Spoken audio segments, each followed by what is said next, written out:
Fechados para a reforma. Esse é o tema da nossa série que vai perpassar 5 semanas do mês de outubro. E eu vou conversar com vocês hoje sobre o Evangelho de Marcos, porque o nosso tema de Fechados para a Reforma de hoje, eu quero refletir com vocês sobre construir pilares e a fé como a base da salvação. Fechados para a reforma, e hoje a ideia é a construção dos pilares da fé reformada, especialmente a fé como um pilar básico para a salvação. E é isso que a gente vai conversar hoje, esse é o tema. Pastor, por que fechados para a reforma? Porque nós somos uma igreja de origem reformada, nós somos uma igreja de origem protestante. Eu estou todos os domingos, hoje eu dei a segunda aula dando um módulo de História da Igreja. Nós começamos lá atrás, contei o fundamento do que é a igreja, e hoje nós trabalhamos especialmente os 3 primeiros séculos. Pegamos personagens, contamos as histórias, olhamos doutrinas, e foi um período muito abençoador, e a gente vai continuar semana que vem, porque o ápice é quando eu vou contar para vocês a história da Reforma Protestante. O que aconteceu, o que é que culminou em 31 de outubro de 1517. O que aconteceu ali que fez com que a história da igreja fosse mudada. E hoje nós somos herdeiros dessa tradição. Estamos aqui até hoje pregando o Evangelho da graça de Deus, tendo essa âncora histórica. E isso é importante porque quando a gente olha para trás, a gente percebe que Deus não olhou e falou e deu uma revelação para mim e falou: Rômulo, abre uma igreja. Não é disso. A gente tem uma história. A gente é herdeiro de um legado, de uma tradição apostólica, e que estamos agora no século 21, continuando a pregação do Evangelho, e a gente quer que os nossos filhos e netos, bisnetos, que as próximas gerações da aliança continuem com o legado da igreja de Jesus. E essa série é isso. Eu vou trabalhar com vocês alguns pilares que são fundamentais, que foram fundamentais na Reforma Protestante. No culto, eu não vou gastar tempo com história, porque história eu estou contando de 9 às 10. Então no culto eu vou ser mais pragmático. Eu vou expor a doutrina e eu vou aplicá-la para vocês, de maneira com a qual você consiga usar ela no nosso tempo, de maneira que isso assente no seu coração e que você consiga ser um bom discípulo. Isso é a nossa série. Então hoje a gente quer falar sobre pilares, ou melhor, um pilar, ou numa reforma, a gente precisa falar de um pilar que precisa estar bem estabelecido.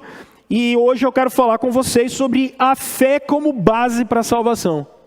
E eu quero falar com vocês sobre 3 atos da fé sendo uma base para a salvação. São 3 atos que o evangelista Marcos deixa muito claro para trabalhar para mim e para vocês.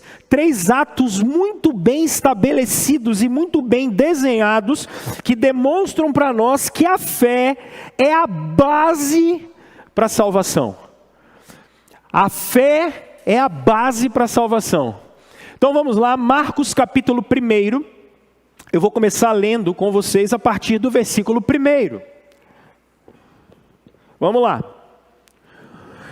Princípio do Evangelho de Jesus Cristo, Filho de Deus. Conforme está escrito no profeta Isaías: enviarei à tua frente o meu mensageiro. Ele preparará o teu caminho. Voz do que clama no deserto: preparem o caminho para o Senhor. Façam veredas retas para ele. Assim surgiu João, batizando no deserto e pregando um batismo de arrependimento para o perdão dos pecados. A ele vinha toda a região da Judéia e todo o povo de Jerusalém, confessando seus pecados. Eram batizados por ele no Rio Jordão. João vestia roupas feitas de pelos de camelo, usava um cinto de couro e comia gafanhotos e mel silvestre. E esta era a sua mensagem: depois de mim, vem alguém mais poderoso do que eu, tanto que não sou digno nem de curvar-me para desamarrar as correias das suas sandálias. Eu os batizo com água, mas ele os batizará com o Espírito Santo. Naquela ocasião, Jesus veio de Nazaré da Galileia e foi batizado por João no Jordão. Assim que saiu da água, Jesus viu o céu abrindo e o Espírito descendo como pomba sobre ele. Então veio dos céus uma voz: tu és o meu filho amado, em ti me agrado.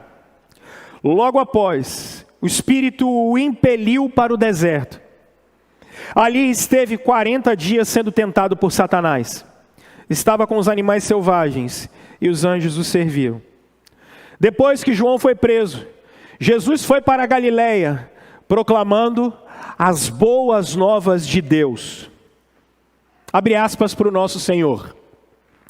O tempo é chegado, dizia ele. Nosso Senhor continua. O reino de Deus está próximo. Arrependam-se e creiam nas boas novas. Vamos orar, meus irmãos. Pai Santo, o reino já chegou. O reino já é verdade. O reino já é real. Porque Cristo já reina. O Rei está exaltado. Nós pedimos nessa manhã que o Senhor tenha misericórdia de nós. Ah, Pai, ilumina o nosso coração. Ilumina a nossa alma. Ilumina a nossa mente. Porque nós dependemos do Senhor. Nós precisamos da ação do Senhor. Em nome de Jesus. Amém. Meus irmãos, há um escritor, que na verdade é um pastor que escreveu algumas obras. Ele foi pastor de uma igreja americana por muitos anos. O nome dele é David Nicholas. O David Nicholas tem uma obra que vocês não podem morrer sem ler essa obra. Leiam essa obra do David Nicholas. O título da obra é O que fizeram do Evangelho. Nessa obra, o David Nicholas define o que é Evangelho e ele define o que não é Evangelho. Ele define o que é salvação e o que não é salvação. Porque nós estamos num mundo, e isso é necessário ser falado para vocês, e tem que ser o tempo todo repetido para vocês. Nós estamos num mundo em que salvação não é algo defendido. O século 21 não acredita mais em salvação. O século 21 não fala mais de salvação. O século 21 não fala mais de inferno. Tão pouco está preocupado com o céu. Tão pouco está preocupado com a vida eterna. Percebam, irmãos, como nós somos programados. E percebam como a nossa era e a nossa geração é programada. Nós somos programados para uma coisa: progresso. Como nós somos programados para progresso? A nossa vida é produzir. Produzir, produzir, produzir, produzir, produzir, produzir e produzir. Querem ver? Irmãs, quando vocês tiveram filhos, qual foi a maior preocupação de vocês? Ficar fora do mercado de trabalho. Porque se vocês ficam fora do mercado de trabalho, vocês ficam para trás. E se vocês ficam para trás, logo a vida de vocês não faz sentido. Falei mentira? Não. Por isso a gente não tem filho. Homens, a nossa maior preocupação é essa. Aumento de salário. A nossa maior preocupação é produzir cada vez mais. E agora que a gente leva o celular para casa, a gente é programado para produzir. E é progresso, progresso, progresso, produção, produção, produção e produção. É só isso. Nesse mundo, não há espaço para arrependimento de pecado. Porque pecado é não produzir. Pecado é só não produzir. Porque para nós, o que é pecado? Pecado é só não trabalhar. Eu não estou falando mal do trabalho. Eu estou falando como é que você é condicionado na sua época. Porque no final das contas, a produção vai dar o que há de mais importante para você. Não é dinheiro. É capacidade de consumo. Por isso que você educa os seus filhos para ser alguém. Como? Tendo capacidade de produzir para consumir. Porque aí ele vai ser alguém na vida. E ele vai ser feliz. E você trabalha assim o tempo todo. E você é educado a isso. O tempo todo. O tempo todo. O tempo todo. E quando essa cadeia ela acaba, ou seja, produção, consumo, realização. Produção, consumo, realização. Produção, consumo, realização. Quando algum problema acontece aqui, aí você começa a se sentir frustrado. Aí a vida não faz sentido. Aí a vida não vale a pena. Aí a vida não é legal. Mas as propagandas são feitas para isso.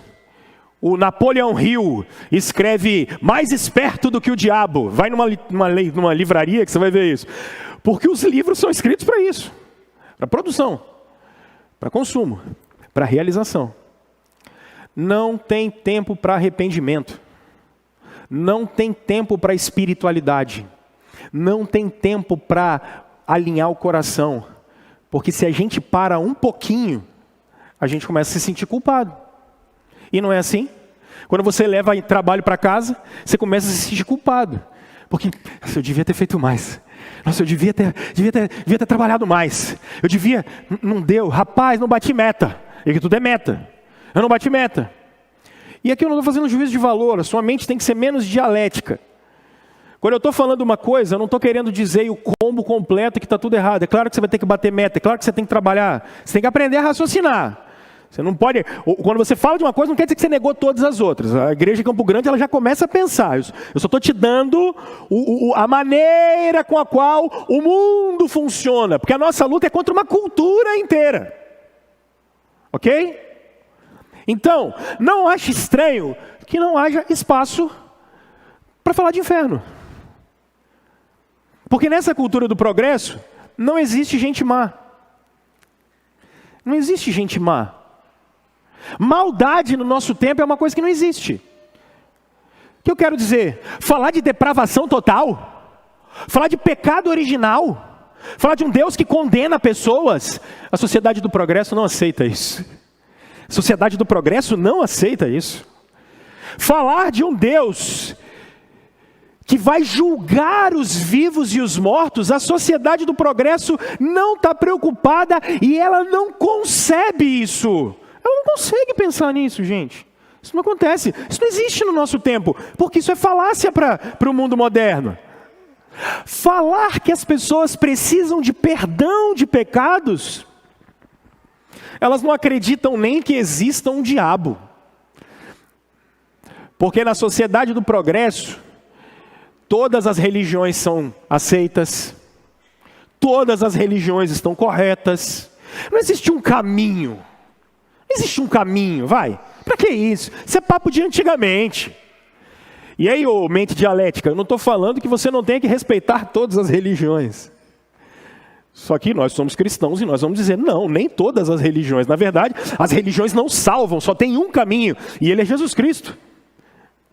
Mas para a nossa época, isso é inaceitável, gente.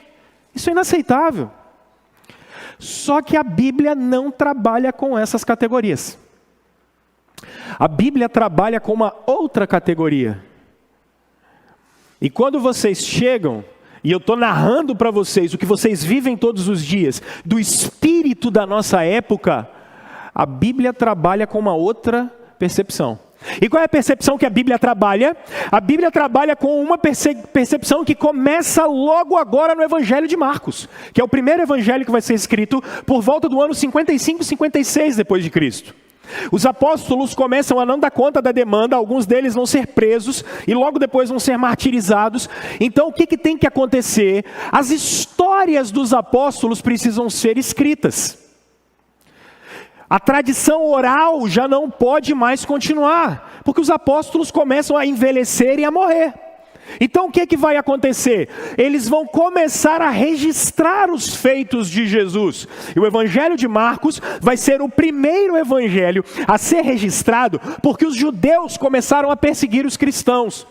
E os judeus começaram a falar para Roma: esses cristãos são contra César, eles são contra o império. E aí eles vão começar e falar bem assim: olha só, não é bem assim, olha quem é Jesus aqui, ó.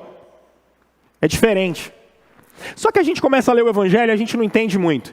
E esse evangelho aqui é sensacional, porque ele começa com uma bomba. Olha o que está escrito no verso 1. Princípio do evangelho de quem? Jesus Cristo. Agora tem uma bomba aí, maior ainda. Filho de quem? No século 21, nessa sociedade do TikTok, do short do YouTube, das plataformas de streaming, a gente não consegue ler um texto e entender o que está aí. Qual é o primeiro livro da Bíblia? Gênesis. Qual é a primeira palavra da Bíblia? Noé. Agora lê a primeira palavra do Evangelho. Calma que vai piorar. Princípio. Princípio do que mesmo? Do Evangelho? David Nicholas diz o seguinte: o Evangelho é uma boa nova, é uma boa notícia, mas só existe uma boa notícia porque tem uma má notícia. Só pode existir uma boa notícia porque tem uma má notícia, e isso a nossa sociedade não consegue entender. Existe uma boa notícia porque tem uma má. A palavra evangelion, evangelho, é a palavra boa notícia. Princípio da boa notícia de quem? Olha para a Bíblia, filho, de Jesus Cristo. Filho de quem? Documentos do primeiro século eram escritos assim. Por exemplo, esse aqui era o imperador Jader, e ele seria Jader o Augusto. Alguém sabe o que isso significa? Filho dos deuses. Se eu fosse escrever um livro sobre o Jader, como é que eu ia escrever? Princípio da boa notícia de Jader, filho dos deuses. Por isso que Marcos começa escrevendo assim. Na verdade, o que o texto bíblico está fazendo é um desafio ao imperador. Porque para os romanos, o imperador é o filho de Deus. O imperador é o que trará um reino de justiça. Para o Império Romano, o imperador é o príncipe da paz. Os documentos dos imperadores diziam. Para os imperadores, para os documentos do imperador, o imperador era o sol da justiça. Vocês já ouviram isso de alguém? Toda a história de todo imperador romano começava assim. Princípio da boa notícia do imperador tal, filho dos deuses, aquele que trará justiça, paz e um reino seguro para nós. O que os nossos irmãos do primeiro século fazem? Princípio do evangelho do rei verdadeiro. Percebe? Isso é sensacional, gente. Porque o que é que o evangelho de Marcos está falando? César não vai trazer uma nova era, mas nós vamos mostrar a história de alguém que vai irromper uma nova era. Nós estamos trazendo a história de alguém que vai voltar para o Gênesis. Alguém que vai reverter o efeito da maldade no mundo. É isso que os nossos irmãos estão pregando. E é isso que está escrito aí. Porque o que eles estão falando é que o reino de Deus está chegando, mas ele é trazido por Jesus, o verdadeiro Filho de Deus. Isso é o Evangelho de Marcos. Agora, se os romanos achavam que era o imperador que ia fazer isso, a pergunta é, e na cabeça dos judeus? Primeiro, o Evangelho de Marcos vai falar e fazer um desafio ao império. Mas agora ele vai fazer um desafio aos judeus. Porque ele vai citar Isaías 40, a partir do verso 2. Como? Voz do que clama em meio ao deserto. Preparem o caminho para o Senhor. Endireitai as veredas do nosso Deus. Porque para a mente de um judeu, o que é o reino de Deus? Se para os romanos era aquele reinado de César, para os judeus não é assim. Na mentalidade de um judeu precisaria vir um grande profeta. O profeta que abriria o caminho para a chegada de quem? Do filho de Davi. Agora observem, meus irmãos, o texto bíblico, porque o que João está fazendo? Olha o verso 8. João está batizando. Quem era batizado? Porque a gente acha que batismo é coisa de crente, né? Os judeus se batizavam. Os judeus eram batizados. No Antigo Testamento, quem era batizado? Nós seríamos batizados. Por quê? Porque só era e fazia parte do reino de Deus quem era judeu. E eu e vocês, que somos gentios, nós seríamos batizados e nos tornaríamos judeus. Então, quem era batizado no Antigo Testamento? Quem não era judeu. Parece João. João está batizando judeu. Os caras aparecem e dizem assim, mas peraí, você está batizando gentil, você está ficando doido? Nós somos o povo de Deus. Nós somos o povo do Messias. Por que você está batizando a gente? Ele falou, vocês não entenderam nada. O filho de Davi está vindo aí. O rei está chegando. Ele está começando a desafiar a visão de mundo dos judeus. Ele está dizendo, o filho de Davi está chegando. E o que ele manda eles fazerem? Se arrependam dos seus pecados. Mas judeus também? Ele diz, claro. Aonde João está batizando? Aonde João está batizando? Aonde? No Jordão. Você viu que Jesus foi batizado? Aí quando Jesus foi batizado, o que aconteceu? Ele fez o quê? Depois que João foi preso, Jesus foi para Galileia, verso 14. Jesus saiu do Jordão e ele entrou aonde? Na terra prometida, Zé. Quando é que isso tinha acontecido anteriormente? Quando Josué, ao sair do Egito, ele para na frente do Jordão, o Jordão se abre, e o Filho de Deus, Israel, entra no reino de Deus, a terra prometida. Só que Israel falhou. Agora, o Filho de Deus, Jesus Cristo, sai do deserto, entra no reino de Deus. E qual é a primeira coisa que vai acontecer com Jesus? Olha o texto. Ele vai ser tentado por Satanás. Porque ele entrou no reino de Deus, e o que aconteceu? Satanás veio em cima dele. Isso aconteceu quando? Quando que isso aconteceu? No jardim. Só que lá era o primeiro Adão, agora é o segundo, Zé. Lá era o jardim, ele estava em companhia da mulher, agora o novo Adão está sozinho no reino de Deus. Está aí, está escrito para você ver.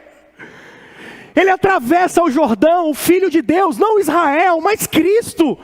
E ele vai ficar face a face com Satanás, e ao invés de cair, ele vai ser fiel. Sabe por quê?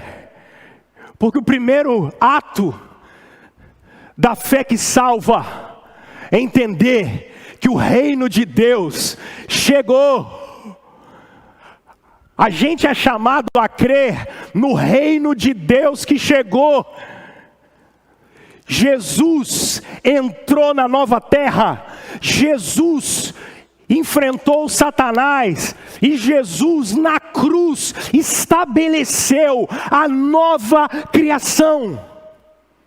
O reino de Deus chegou. Van Groningen, que é um teólogo bíblico maravilhoso, ele escreve pelo menos 4 obras sensacionais, mas dentro de uma delas, que é Criação e Restauração, ele diz: o que é o reino de Deus? O reino de Deus é o domínio cósmico de Jesus. Aí você fala: que é isso? Ei, o reino de Deus significa que Jesus domina sobre cada centímetro dessa criação. O que vocês estão lendo é o irromper de uma nova era, em que Deus não deixou o mundo com uma má notícia. Qual é a má notícia? A má notícia é que o pecado entrou em tudo quanto é buraco desse negócio. Não tem aonde não ter pecado. Irmãos, vocês já pararam para pensar na loucura que é a maneira com a qual a gente vive hoje em dia? Deixa eu ilustrar isso para vocês. Pergunta, depois vocês conversam com o Arthur sobre isso. Aquele que está estudando cidadania. Vocês acham que se não existisse pecado, uma cidade igual São Paulo existiria?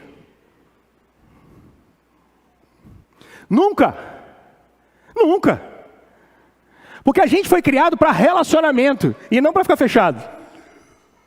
A gente foi criado para as pessoas estarem em contato umas com as outras. Nunca. Uma mega cidade em que as pessoas não sabem o nome delas, em que você gasta o tempo todo parado no trânsito, estresse. Isso é fruto do pecado. Esses ajuntamentos enormes, isso é fruto do pecado. Porque é isso que o reino dos homens consegue produzir. A gente não produz nada além disso. A gente só produz confusão. A gente só produz pessoas que não conversam com as outras, pessoas que não estão umas com as outras. Isso é feito do pecado. Por isso, o primeiro ato da fé que vai salvar é você conseguir entender que Jesus trouxe o reino de Deus. O reino de Deus chegou. Irmãos, o reino de Deus chegou significa que não existe nada que Jesus não domine. A história não está fora de controle, meus irmãos. A história não está fora de controle. O que vai acontecer hoje? O que vai acontecer amanhã? O que vai acontecer semana que vem? O que vai acontecer daqui a 10 anos? O que vai acontecer daqui a 100 anos? Como é que vão ser o Brasil, se vai existir Brasil? O que vai ser da América do Sul, se existir América do Sul? O que vai acontecer? Eu não sei. Eu não tenho ideia. Porque eu sei que já tem um rei. Porque o reino já foi inaugurado. E é isso que tem que trazer descanso para o coração de todo aquele que crê nele. O rei reina. O reino de Deus já está inaugurado, gente. Não se esqueçam disso. O reino de Deus está inaugurado. O reino de Deus chegou. E é por isso que Jesus está dizendo isso.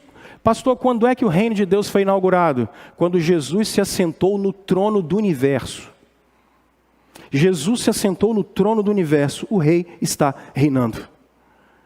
O rei é verdadeiro. Irmãos, confiem o coração de vocês, confiem a vida de vocês, confiem os passos de vocês, confiem tudo às mãos de Jesus.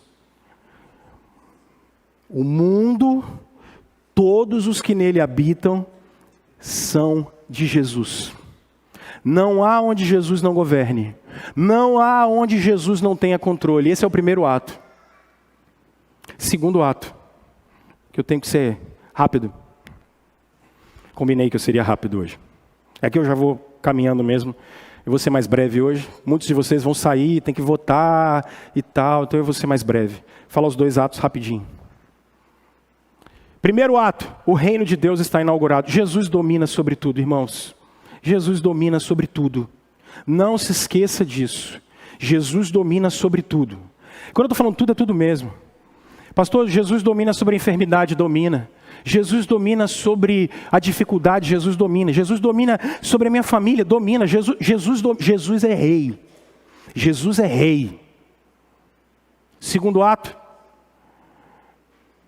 Jesus diz: o reino do céu se aproxima. Agora ele vai usar uma expressão forte: se arrependam. Se arrependam. Se arrependam. A mensagem de Jesus é uma mensagem de arrependimento. Se arrependam.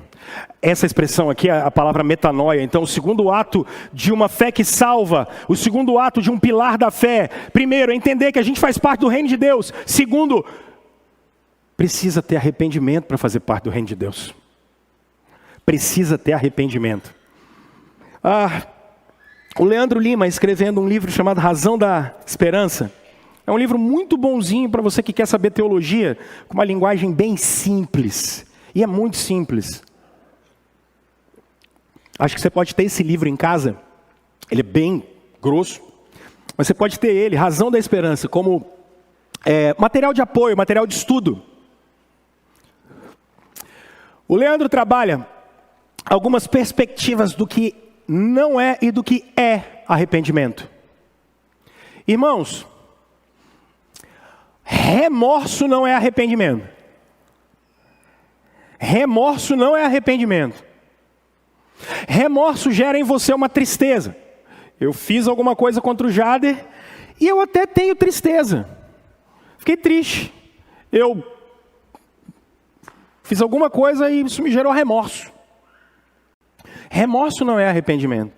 Porque às vezes a gente fica triste porque a gente fez alguma coisa de mal com alguém. Isso não é arrependimento. Mas então, o que é arrependimento, pastor? E especialmente, o que é arrependimento que produz salvação? Irmãos, primeira coisa é você compreender que nós somos seres caídos, completamente depravados, e que os seres humanos, como nascem, não nascem parte do reino de Deus. O problema é que a cultura do progresso e a religião que ela produziu, ela diz assim: somos todos filhos de Deus. Desculpa que eu vou te escandalizar, não somos filhos de Deus. O homem como nasce não é filho de Deus. O homem como nasce, ele é uma criatura divina. O homem como nasce, ele nasce filho da ira. Ele não é filho de Deus. Não, ele é a imagem e semelhança de Deus, mas ele não é filho de Deus. Não existe filhos de Deus por natureza, irmãos. Isso não existe. E aí, você sempre vai se perguntar assim: mas as pessoas conseguem fazer coisas boas, e é aí que está o erro. E eu vou falar dele daqui a pouco. Vocês continuam achando que salvação é por causa de mérito de alguém. Vocês continuam acreditando na sociedade do progresso, que diz para vocês que o que salva é o grau de bondade e da quantidade de coisas boas que alguém faz. E não há nada mais demoníaco do que isso, porque isso anula a cruz de Cristo. Arrependimento nasce quando nós entendemos, e essa é a mensagem central do cristianismo: nós não fazemos nada para a nossa salvação, porque somos completamente mortos para Deus por natureza. Arrependimento acontece quando você entende a sua posição. Quando você entende, o que eu estou falando aqui é 1 Coríntios capítulo 1, verso 18. Isso aqui que eu estou falando é loucura. Porque quando você for falar com as pessoas do lado de fora, elas vão dizer assim: você é doido. Ok, falaram isso com o apóstolo Paulo em Corinto também. Falaram isso com os irmãos em Roma. Mataram alguns no 2º século, quando nós conversamos aqui por causa disso. O espírito da época vai dizer: são todos filhos de Deus, o que importa é quem faz o bem. Nós vamos dizer: não, somos todos filhos da ira, e por conta da graça de Deus Ele nos chamou. Dito isso, precisa ter arrependimento sincero. É por isso que o cristianismo trabalha com a categoria de adoção. Porque você não era filho. Só é adotado quem não era filho. E o que é arrependimento, pastor? Irmãos, arrependimento é uma coisa simples. Há 3 palavras no Novo Testamento para arrependimento. Eu não tenho tempo para trabalhar as 3. Mas o resumo que as 3 palavras para arrependimento no Novo Testamento trabalham é, primeiro, um senso de tristeza profundo e de insuficiência diante de Deus. Nós vivemos numa sociedade de direitos máximos e deveres mínimos. E mais uma vez, o dialético, eu não estou falando que as pessoas não têm que ter direitos. Aprende a raciocinar. Você que tem seu filho na escola, ou você que trabalha na educação, sabe do que eu estou dizendo. O professor fala alguma coisa com o filho, aí antigamente, da gente que é mais velho, minha mãe ia lá na escola e falava: tia, o que o Rômulo aprontou? Aí quando a professora falava, minha mãe pegava na minha orelha e me levava para casa e falava: menino, você não pode respeitar o professor. Eu converso com vocês da área da educação, o que acontece hoje? O professor... Eu tenho dó de vocês, é por isso que eu oro com vocês sempre. O pai do menino chega lá na escola e ele olha e fala meio assim: por que você falou desse jeito com meu filho? Você percebe? Isso está em tudo. Porque a gente olha e a gente acha que Deus é obrigado a fazer tudo por todo mundo. O tempo todo. Porque a gente acha que a gente tem todos os direitos. E essa é a nossa cultura. Essa é a cultura da gente. A gente acha que a gente tem o direito de chegar diante de Deus e reivindicar. Só que o Novo Testamento trabalha com a perspectiva que é o seguinte: arrependimento nasce quando você percebe a sua insuficiência. Se você, como eu, nasceu de novo e já viveu a experiência de pecar, e a gente peca o tempo todo, mas às vezes nós cometemos pecados que nos entristecem mais o coração. Sabe qual é a primeira coisa que dá em você? Se você é crente, te dá uma vergonha profunda. E não é porque você foi pego, não. Porque às vezes ninguém te pegou. Mas dá na gente, sabe, uma tristeza profunda. E que às vezes você não tem coragem de olhar para o céu e dizer: perdão. Porque você é tomado de uma tristeza tão profunda que você não tem coragem de olhar para o céu. Você não tem coragem de olhar para Deus e pedir perdão. Mas alguns, especialmente pessoas que não têm o conhecimento de quem é Cristo, elas olham e falam assim: tudo bem, mas a gente também não é mal assim, né? A gente fala assim: né, a gente não é santo mesmo. Porque isso é autojustificação. Arrependimento nasce, segundo o Novo Testamento, de uma condição profunda de você entender que não interessa se você vai subir o convento de joelho. Não interessa se você vai andar, ida e volta, para daqui ao Rio Grande do Sul. Não interessa se você passou, como é que é o nome daquilo? Na fogueira santa de Israel. E aí você conseguiu o favor de Deus. Não interessa se jogaram sal grosso para purificar a sua vida. Teve um tempo desse atrás que os caras estavam amarrando demônio dentro de uma garrafa PET para tirar a maldição da vida dos outros. Venha, compre a garrafa PET e prenda o demônio. Pelo amor de Deus. Eu não quero saber o que esses caras vão arrumar quando eles encontrarem Jesus, cara. Isso que é tão ferrado, meu irmão. Arrependimento é um sentimento profundo, não de desculpa, mas de entender: eu não sou capaz de perdoar a mim mesmo.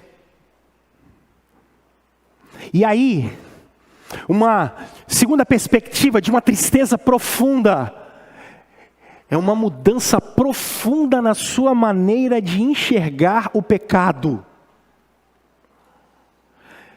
O movimento é uma tomada de consciência profunda.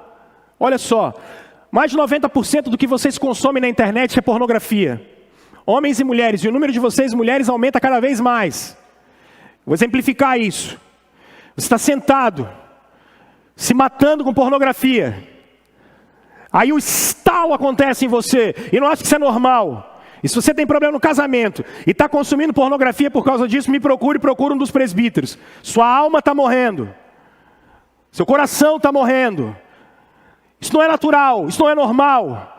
Sua esposa não é atriz de pornografia. Seu marido não é ator de pornografia. Aquilo ali é ficção. Você tem que ser tomado por uma tristeza profunda. Quando você passar aquele cheque sem fundo, você tem que ser tomado de uma tristeza profunda. Quando você começar a mentir, você tem que ser tomado de uma tristeza profunda. E aí você começa a ter consciência. Essa é a segunda palavra que o Novo Testamento trabalha. Você começa a ter consciência. Isso aqui não é vontade de Deus para mim. Agora olha para mim. Como é que isso funciona dentro de você? Olha bem para mim. Isso funciona assim dentro de você. Você está diante do pecado e ele está diante de você.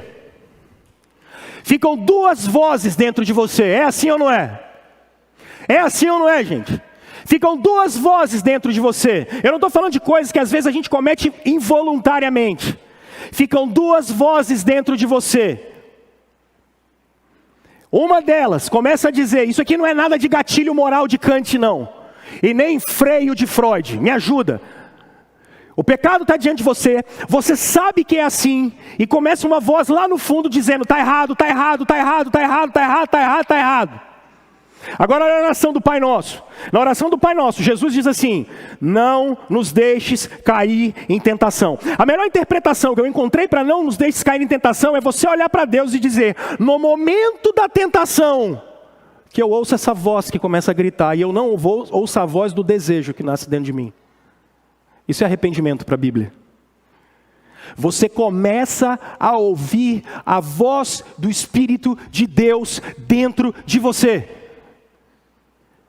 Para que você faça parte do povo salvo de Deus, a gente tem que começar a levar esse negócio a sério.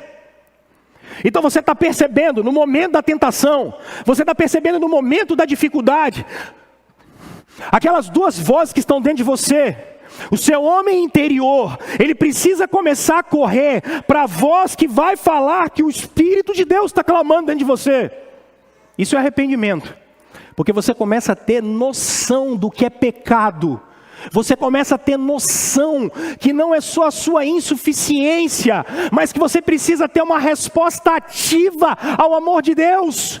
No momento da tentação, no momento do desejo. Alguns de vocês passam no meio da rua, olha o coração de vocês como funcionam. É cobiça o tempo todo, é luxúria o tempo todo, é o tempo todo, é inveja o tempo todo. O que você tem que fazer? Na hora que você olhou esse negócio, isso aqui é fazer parte do reino de Deus. Isso aqui é arrependimento. Eu olhei e no momento eu começo a ouvir a voz do Espírito Santo e eu não dou vazão à volúpia. Eu não dou vazão ao sentimento. Eu não dou vazão à vontade. Porque quem me controla é o Espírito de Deus. Isso é arrependimento. Por fim, tristeza é uma nova visão, uma nova mentalidade, mas é uma mudança de direção. Arrependimento na Bíblia é mudança de direção. Por isso que eu comecei falando para vocês que arrependimento não é na Bíblia você começar a falar bem assim, pô, que ruim, né? Aí o Jader chega para mim e fala bem assim, pô, Romulo, aí, cara, tô triste. Aí vai, por quê? Rapaz, essa semana eu soneguei só 55 mil reais de imposto estadual. Tô numa tristeza, rapaz. Falei, que bom, né? Resolveu o quê, meu filho? Não resolveu nada. Você só sabe, você ficou triste, ok. Talvez até tenha consciência. Agora, arrependimento, no Novo Testamento, o meu coração está inclinado para essa idolatria aqui. Eu vou para lá. Meu coração é de Jesus. Você tem que alinhar, cara. Você vai ter que alinhar o coração. Nós vamos ter que alinhar o coração da gente. Então, olha só, identifica, fica triste mesmo, mas olha aqui, meu filho, tem que identificar. É para cá, é aqui que a gente vai. Esse é o segundo quadro, esse é o segundo ato. Se o primeiro é entender, Deus está no domínio de tudo. Ei, Deus não aceita tudo, meu filho. A gente foi conquistado. Então olha aqui, tem que mudar, tem que ter mudança. Tem que ter mudança, arrependimento, tristeza, convicção e mudança. Isso é arrependimento. Isso é arrependimento. Então quando você sair daqui, tome uma postura. Tome uma postura. Primeiro, eu me rendo aos pés de Jesus. Segundo, filho, se arrependa dos seus pecados. Se você não é crente e está assistindo a gente, ou está aqui, o convite é para você entrar no reino de Deus. E para entrar no reino de Deus, tem que se arrepender. Não vem com essa história de que no final Deus vai aceitar e empurrar você para dentro, porque você foi bom pai, bom marido. Você vai para o inferno sendo bom pai, você vai para o inferno sendo bom marido, você vai para o inferno pagando todos os seus impostos. Essa é a mensagem que a gente tem pregado ao longo de 2000 anos. Se arrependam, se arrependam. Parem de acreditar na sociedade do progresso, parem de acreditar nas sociedades liberais. Parem de acreditar nisso. Há um julgamento se aproximando no final dos tempos. Há um encontro genuíno com o Redentor. No final, nenhum filósofo, nenhum teólogo, nenhum sociólogo vai interceder por vocês diante de Deus. Arrependam-se dos seus pecados. Vocês que são crentes, que estão numa lama dos infernos, se arrependam dos seus pecados. Se arrependam e voltem para o Evangelho hoje. Deus é capaz de perdoar, Deus é capaz de refazer, mas chega de levar a vida cristã de qualquer maneira. Procure ajuda, procure ajuda. A sociedade liberal do século 21 não salva. Seu trabalho não salva. Por isso o terceiro ato é fé. Fé é o elemento que a teologia chama de fiduciário, aonde o seu coração está aliançado. E que fé é essa, pastor? Que fé é essa? Porque não existe ateu, gente. Ateu não existe. Essa é uma expressão boba. Ateu não existe. Não existe algo que está embasado na negação de alguma coisa. Você só pode negar alguma coisa que existe. Ateu não existe. O que as pessoas têm, elas podem não ter fé objetiva no Deus do cristianismo, no Deus do islamismo, nos deuses do hinduísmo, mas ela tem fé. O elemento mais básico da vida de um ser humano é fé. Ele crê. Ele crê em alguma coisa, mesmo que seja material, ele crê. Todos os seres humanos creem. Todos. Todos têm um elemento último, de sentido último da vida.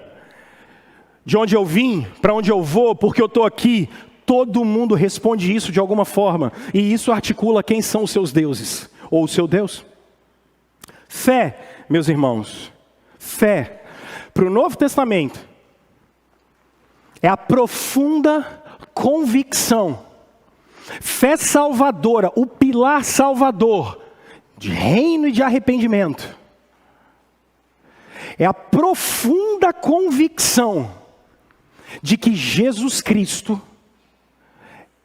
é Rei, de que Jesus Cristo é nosso supremo substituto diante de Deus, de que Jesus Cristo é o nosso supremo intercessor diante de Deus, e a certeza de que Jesus Cristo é aquele que governa e cuida de toda a nossa vida. Fé, primeiro, em que Jesus Cristo é Rei, em que Jesus Cristo é substituto, em que Jesus Cristo é intercessor, e que Jesus Cristo é aquele que não só cuida, como nos levará para um reino de glória. Meus irmãos, o que é fé? O que é fé salvadora? Os reformadores, quando trazem fé para nós, eles estão tratando dentro de um contexto católico romano, aquele contexto lá, que nem é mais o contexto da Igreja Católica hoje. Por isso eu estou falando de 500 anos atrás. A ideia era a seguinte: como é que você chega no céu? Deus vem até aqui e daqui para lá você se vira e faz a sua parte. É daí que surge aquela ideia do faça a sua parte que eu te ajudarei, que não está na Bíblia. Então, eles vinham e aí você ia melhorando, a graça de Deus te trazia, daí para lá era por sua conta, você se virava. Isso não faz o menor sentido, porque você anulou a cruz de Jesus. Fé que salva. Fé que cuida de você no dia a dia. Por isso que Calvino dizia que fé é abraçar Cristo. É você compreender que você é completamente dependente de Jesus. Jesus. O Deus de vocês tem um nome. O Deus de vocês tem um nome. O nome dele é Jesus Cristo. Vocês dependem de Jesus para tudo. Vocês oram em nome de Jesus. O Pai ouve vocês por causa de Jesus. O Pai abençoa a igreja de uma maneira diferente que ele abençoa o mundo. Porque o Pai não abençoa o mundo como abençoa vocês, tá? É porque parece que não, porque vocês acham que bênção de Deus é dinheiro. Porque a sociedade do progresso, vocês acham que bênção de Deus é prosperidade. Bênção de Deus não é dinheiro, bênção de Deus não é prosperidade. Se tiver, que bom. Mas se não tiver, a gente é abençoado do mesmo jeito. Porque as bênçãos de Deus estão sobre vocês. E elas são diferentes. E tudo isso o Senhor faz por causa de Jesus Cristo. Tudo o que Deus faz por vocês é por intermédio de Jesus Cristo. E só por Ele. Não é nada sobre vocês. Não é nada sobre mim. É tudo sobre o centro da história que é Jesus Cristo. É sobre o Filho de Deus. É sobre aquele que nos deu a adoção. Eu estava conversando com um de vocês essa semana, e eu já contei isso aqui alguns dias atrás. Meus irmãos, vocês precisam internalizar a parábola do filho pródigo. Porque vocês são os filhos que abandonaram tudo. Jogaram tudo fora.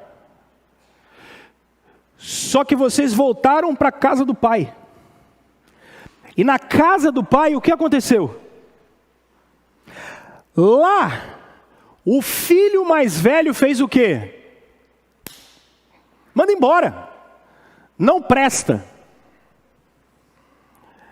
Agora, o nosso irmão mais velho olhou para você, olhou para o pai e disse: eu tenho prazer em dividir a minha herança com eles. Isso é fé. Isso é fé. Queridos, aproveitem as bênçãos espirituais de Jesus.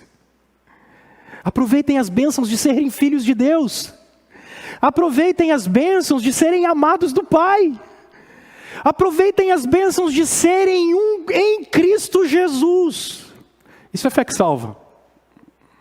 Uma vez aconselhando um senhor bem antigo, eu vi que ele estava com muitos dilemas na alma e no coração dele. Eu falei assim: o senhor tem certeza da sua salvação?